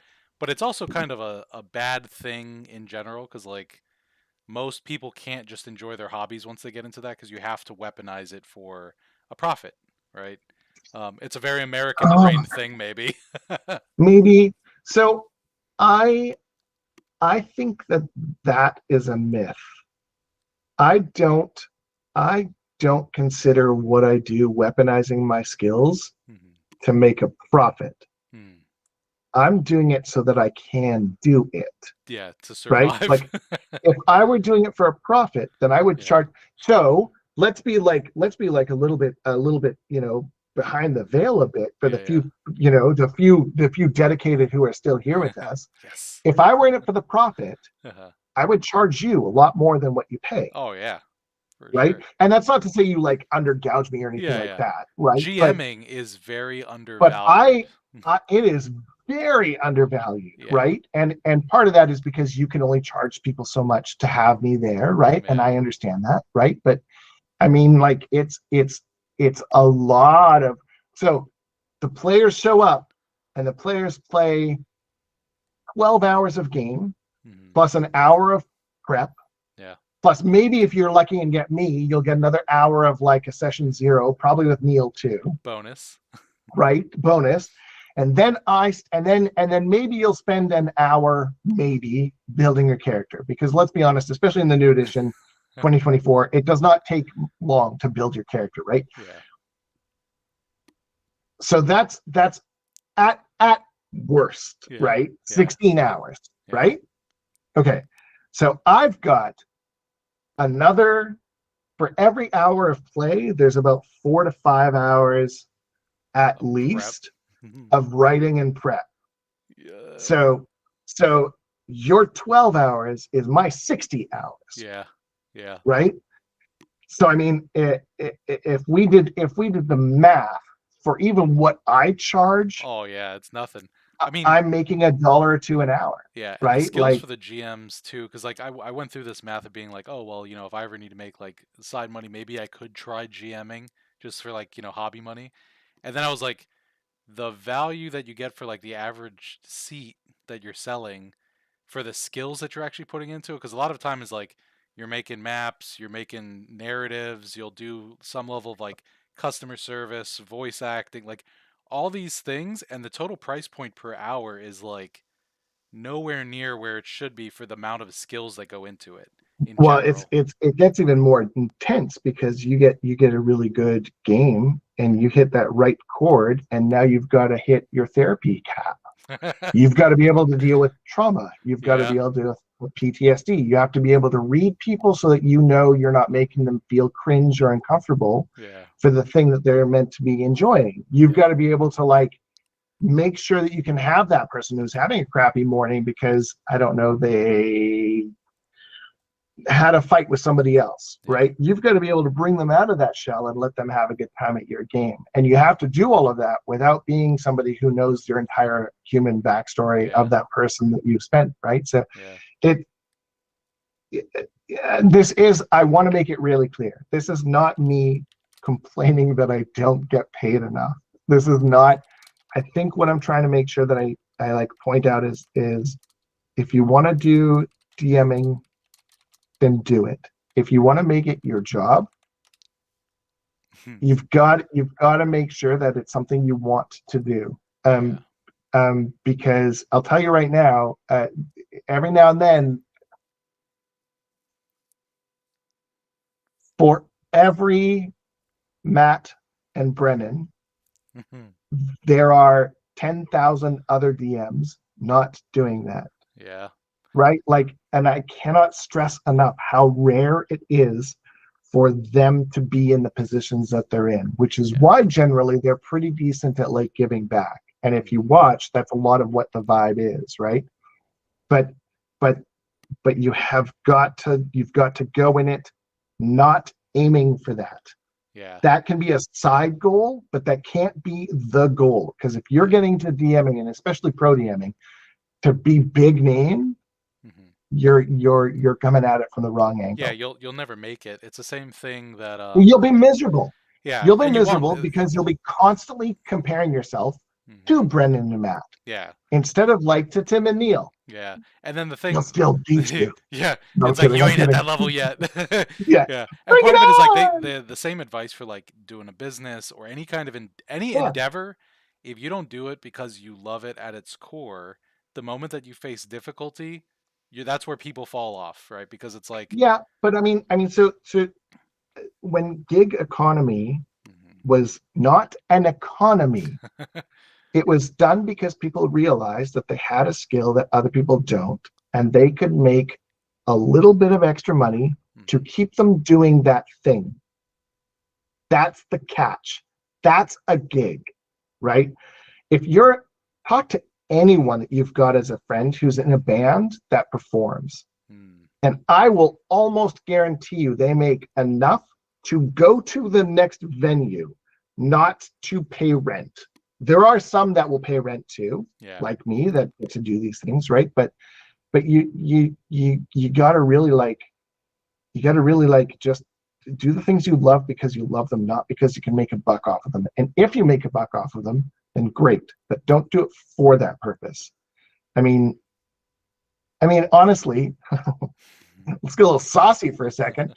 You know when somebody's making an OnlyFans for the money versus an OnlyFans because they're having fun at it, right? Like you can see how much different the performance is, right? And I think the same is for like gaming or anything that you do, paintings. If you want somebody who paints or makes art, these are both art pieces that are made for me from friends, right? Yeah. They weren't done to make bucks. They were done and they're phenomenal, right? Like, and that's the thing. Like, think about all the great art that's been made in the world. It wasn't done to make money. It was done because they had the resources to do it, or they had the love to do it. Yeah. And I think when it comes to gaming, that's the thing that we need to, it is an art form. Players are an art. Players are artists, not just like consumers. Yeah. And I will never call a player a consumer. And BMs and GMs and storytellers are artists and creators, and not in the like influencer creator sense. Yeah. They are creators, and like they are able to take those tropes and turn them into something that resonates with 6 people that never would have sat at that table had that person not run that story for them. And that's something to really, really remember. I'm getting insanely deep now. I don't know where all of this is coming from. Listen, you don't even need the moon money. You're doing microcosms of your creative I compound. mean, that's what it is. Right? If you want to pay me tips, please feel free. I could use it. No, that's more KD. It's that be a patron. That's why they make Patreon, right? It's literally the same Yeah, concept. yeah. It's Well, like, I mean, be my patron. but do. That's also some of the things like, so Patreon was a great idea at first. It was intended to kind of like be like Patreon, but now we've got a commodification of it, right? Like The reason that I don't have Patreon is because it is hard for me to honestly tell you to pay me for the thing that I love to do. Yeah. And then it becomes a commodity transaction, not something that I'm making for you to enjoy. Mm-hmm. Right. And I think that is really, really important. Yeah. The authenticity comes across, right? Like you can tell. Yeah. Right. So like I love this stuff. I charge people because I need to live. You need to eat. Yeah. I need to be able to buy the books to tell you new stories, right? Yeah. Like I need to be able to even, I don't know, pay for the internet so we can run the games, Yeah. right? Like I need to live in the world that we live in, and that's fine. I have accepted that, right? Yeah. Like that is what we live in. Yeah. I will always vote towards a social betterment, but that's what I can do, right? And until then, I'll charge what I think is fair. Like if you sat down with 6 other people, you're each going to pay me $30 for 4 sessions, $30 per session for 4 sessions, and those are my campaign prices. So it's $120 every 2 months, basically. If you go to the movies and you watch a 2-hour Superman movie with popcorn and pop, it's about $60. $50, like, right? Yeah. If you're doing it for 2 people, it's even more money, right? Yeah. So and it's not a bespoke experience. You get 2 hours. Yeah. Well, you get 2 hours, not like this, not like, if you want to. So I've done private games too. So in January of this year, I was brought to Kuwait to run private game for a group nuts. there. That's cool. Right? So I wrote them their own 24-hour, 3-day campaign that I ran just for them, and they have their own price. And if you want to do it, I will absolutely do that for you. So I have the ability and the capacity, but you will pay for it, and not like, an arm and a leg, but it's not going to be just $25. It's almost a threat. Right? It's like, you will pay for it. I don't know how to say it. That like, so it's really hard. I have to admit, I have a hard time sometimes saying that, and that's why I say it the way I do, because I feel like sometimes people, like we've already talked a little bit, how I don't think that that game creating and GMing is valued the way that I do. Mm-hmm. I think that it needs to be more. We complain about a $70 book. We complain about a $70 book that puts hundreds, if not thousands of hours of joy into our lives. And we complain about a $70 book. Yeah. And I will tell you right now, the people writing that book do not make the money that you think they're making. Yeah. Right? Like the old joke that I learned when I first started doing this was that if you want to make $2 million in gaming, or if you want to make $1 million in gaming, you've got to start with $2 million. Right? Yeah. So it's wild to me. So I think it's really important for people to remember that it's okay to pay people for things that they're good at. It's why I take it so seriously. Yeah. It's why I put so much effort into it. And it's why I don't feel bad talking about it anymore, because I know that I'm good enough to be talking about it. Yeah. Right? I'm not just some schmuck. Sometimes I am, but who's mutually not, exclusive, right? Yeah, exactly, right. But I mean, like, if we valued those things more, and less from a commodity point of view and more from a realistic point of view, we would be okay paying $100 a book. Yeah, if you did right? if you did put the value to the time spent, like the same that other people like attribute value to but things. we don't Yeah. And part of that is because of the economics that we live in, right? Yeah, Like we've got systems that are literally built to bring the money up, not keep it with us. And it's a whole thing. Reagan was a dick. But if we instead, when a new book comes out, instead of getting angry at the price, or instead of looking at what I charge for my games, and I'm not saying you do this. I'm just saying as because I'm speaking for me, so I'm using me as an example. If you Get look at my what I nasty charge for letter games, ready. Like, yeah, exactly, right. If I look at what I charge for games, and somebody says, "Well, you're too much money," if you're in school, I'll try and charge less. If yeah, you're making low income, I will try to charge less. yeah, But I also need to pay rent. I also need to eat. But if you're making more, then pay more. yeah, Like if you make 6 or 7 digits and you're complaining about a $70 book, no, yeah, like yeah. you don't It's you all don't get to relative, anymore. really. There, so it's yeah, because Yeah, it's like, but it is where it's like you have to have a minimum and a max, not a maximum, but you have to have a minimum because it's like you at some have to point it's have. like you Yeah. can't So my you my can't give them all personal away for minimum free. is, yeah, my personal minimum is basically what you pay for a movie. Um, Okay, I should ask that um, to all the GMs. Like, what's your benchmark for your no, pricing? don't do that. Don't do that How because many because movies? everyone has different. And I mean, like, Yeah, what you and I specifically, like, our payment stuff is completely different than I charge like anyone who's watching right now, yeah, right? Like, because it's an event and there's different things to it, and yeah, you have more expectations on me than they would, and it's different. yeah, yeah, So that's okay, right? But I mean that's also why if you hired me, like, so if you, Drew, outside of Event.Cruises, hired me for a 3-day game, there's a cost for that, but there's a very high level of expectation that, like, you better get the best damn game you've ever had, right? It's a game And and that's an interview.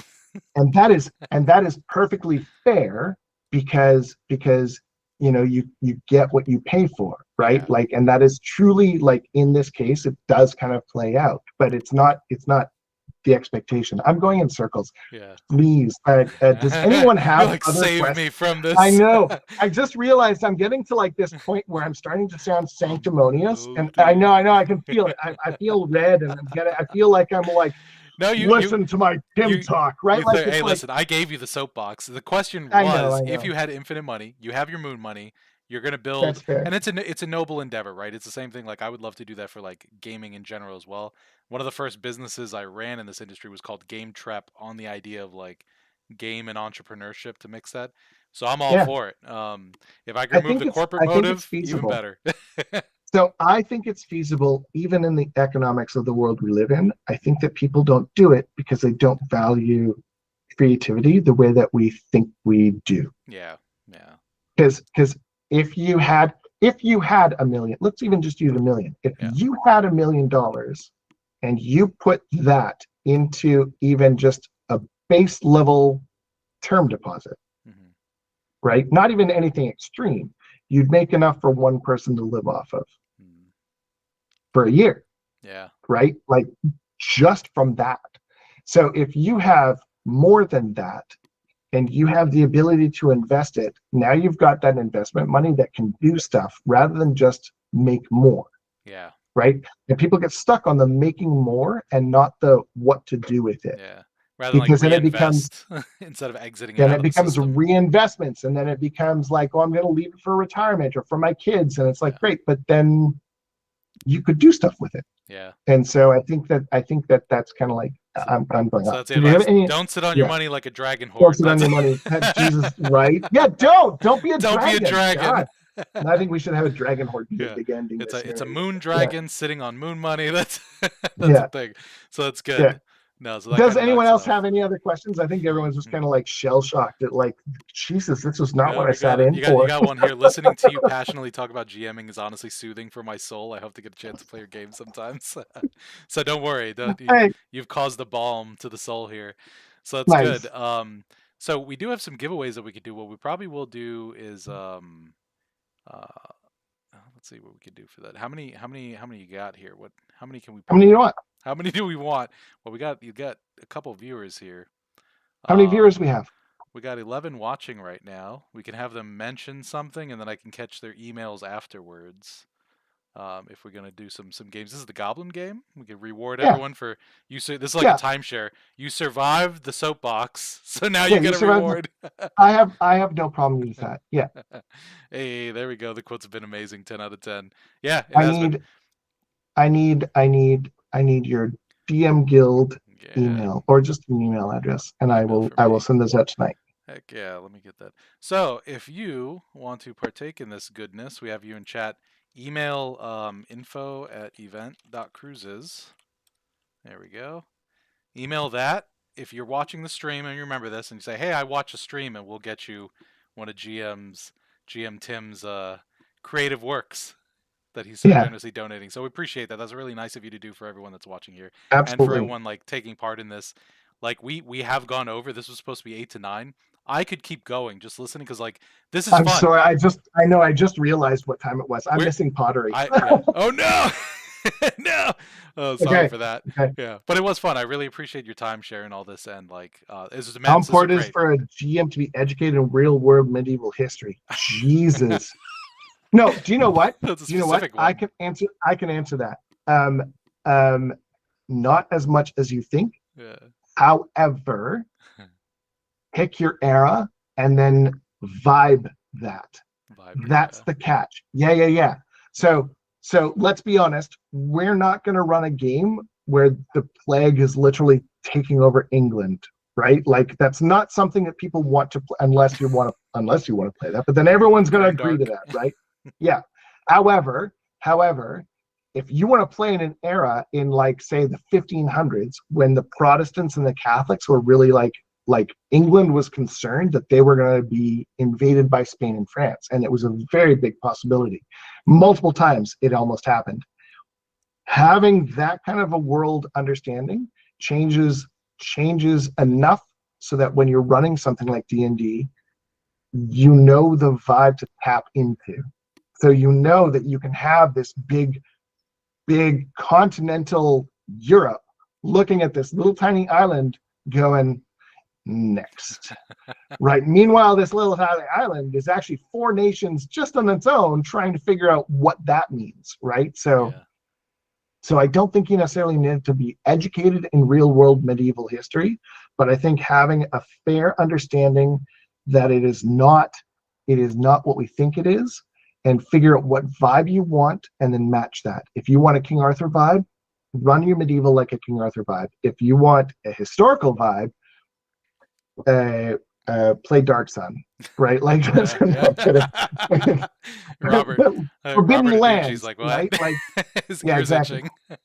Forbidden Lands is really good for that. But like, I mean, I think the other thing too is if you want to play something, this is another just base advice. If you want to play something, find your vibe and don't try and force it into D&D. Find the stories that work in the system that'll benefit it. Like Edge of the Empire really benefits Star Wars. I'm enrolling in 7 history courses right now. Heck yeah. There's one, oh God, I'll just give you one of my favorites. So if this is I'm playing Minecraft and I have a couple hours, or if I'm building Lego, because we were talking about what was block bitches? Is that what it was? Blocks and bitches. Blocks and bitches, yeah. So it's called oh my goodness.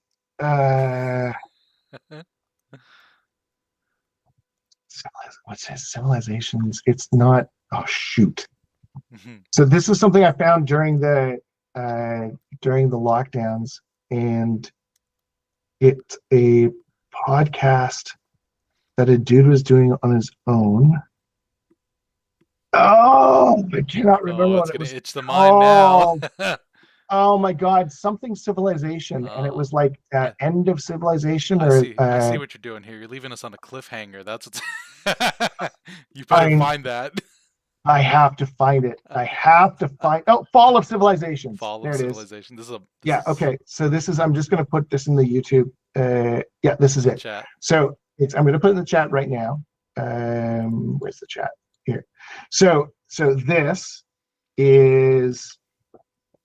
is one of my favorites because you can just kind of like turn off your brain, and this person is not a historian. He's a literature doctorate and has looked at ancient stories and tried to understand the way that those stories would have been written, and then went to historians to get the answers. So it's not just AI supposition or weirdness.